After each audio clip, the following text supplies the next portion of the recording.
Just saying, it's a crazy time. You can't afford not to like black people. You don't like black people enough, you could become one yourself. I'm not the only black man with a bunch of mug shots.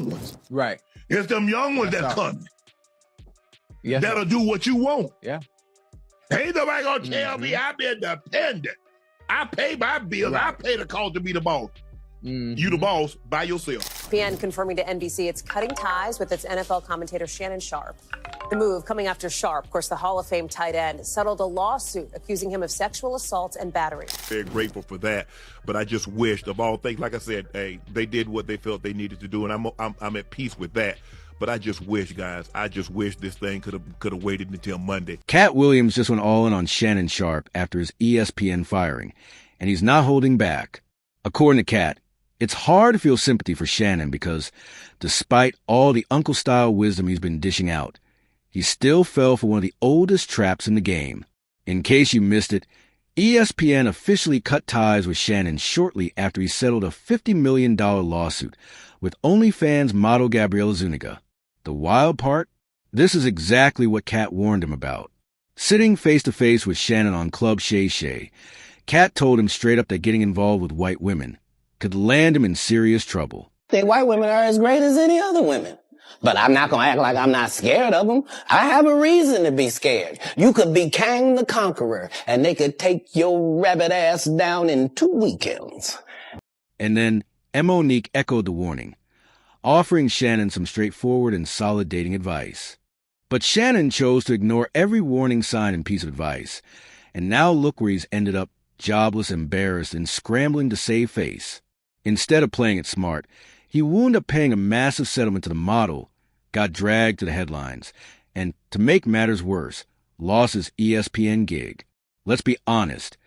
Any major network is going to think twice before hiring someone whose biggest headline now revolves around an SA lawsuit settlement. And now Katt Williams is basically saying, I told you so. Sources close to the situation claim Katt has zero sympathy for Shannon because he believes Ank had it all and threw it away over sheer foolishness. One insider even revealed that Katt didn't warn Shannon about white women for no reason. He already knew Shannon was messing with the young OnlyFans model long before the lawsuit went public, and he saw the setup coming from a mile away. While Katt made it seem like he was talking about the Jonathan Major situation, in reality, his words were aimed squarely at Shannon.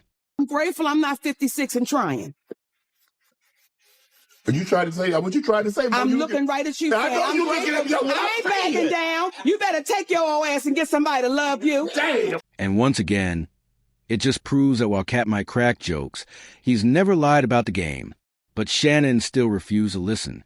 What's even wilder is that he agreed to pay millions to that OnlyFans model, thinking the settlement would protect his job and make the scandal disappear. Instead, ESPN still pulled the plug and showed him the door. And here's the kicker. The OnlyFans model? She quit the platform just 24 hours after the settlement news broke. Gabriela even took to Instagram to announce it, saying, "Today, I have decided to retire from OnlyFans. Thank you for the incredible support you've shown me over the past few years. This community has given me a life I could never have imagined. I'll still be active on social media and have several new projects in the works that I can't wait to share. I'm truly excited for this next chapter." So, Shannon basically ended up retiring this girl, y'all. She flat out said she's set for life, claiming she secured generational wealth from a freaky, game-playing 50-year-old man. You honestly can't make this stuff up. And the reason nobody is giving Shannon any sympathy isn't just because he got played. It's also because this is the same man who once said he wouldn't let his daughter's wedding budget exceed $30,000.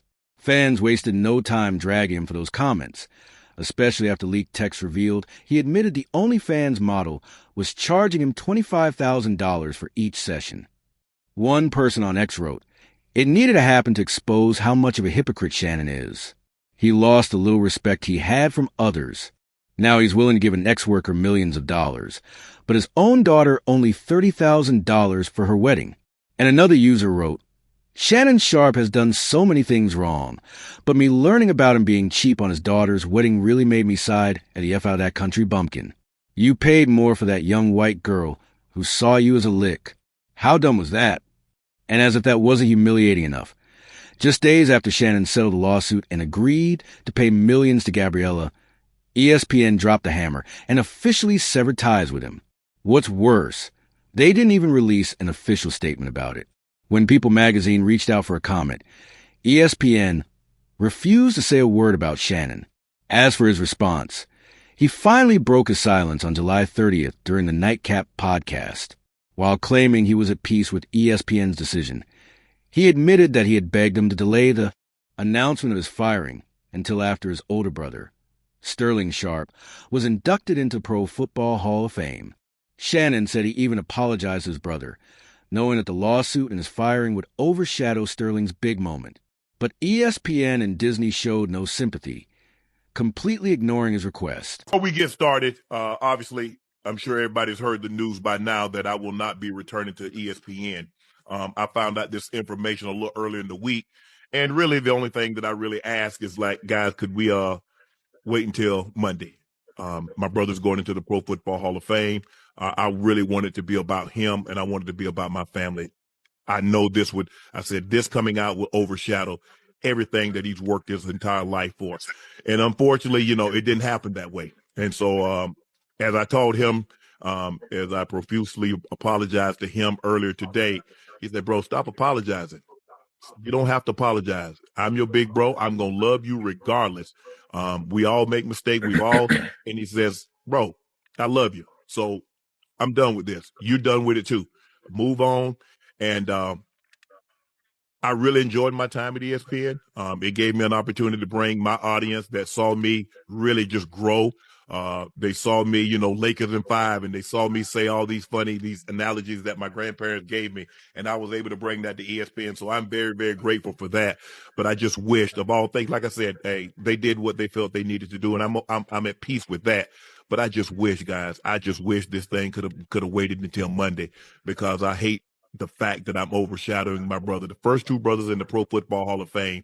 And this is what the headline's going to be for the next couple of days. So, bro, again, I know you told me this, I don't have to apologize, but I'm going to do it one final time tonight, and I won't apologize again. I'm sorry that I upstaged you in this manner. That was never my intent. You've been my hero. You've been my role model from as long as I can remember. And I apologize, and I thank all my fans for supporting me when I was at ESPN and every place that I've been, be it Club Shay Shay, Nightcap, Undisputed, ESPN. Thank you guys for your support. And you know what makes this whole situation even wilder? Shannon was reportedly on the verge of signing a massive $100 million deal. Right before that lawsuit came crashing down, he was in talks for a podcast deal, which would have included all of his Shay Shay media shows, including Club Shay Shay, Nightcap with Chad Johnson, Club 520 Podcast, The Bubba Dub Show, and Humble Baddies. On April 18th, just 3 days before Gabriella filed her lawsuit, Front Office Sports reported that Shannon was on the verge of signing a deal worth over $100 million. Now, that deal has completely vanished, along with his position at ESPN, and he's essentially blacklisted from anything under the Disney umbrella. ESPN, ABC, Hulu, and most major networks you can name. Once you get a public stain this messy, especially in those circles, bouncing back is nearly impossible.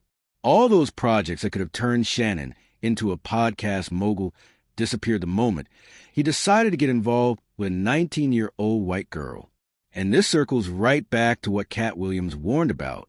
No one feels sorry for Shannon because he had the power, the opportunities, and the connections, yet he threw it all away with reckless choices. So what's your take on this? Was Shannon's downfall entirely his own doing? Did ESPN make the right move cutting him off so quickly?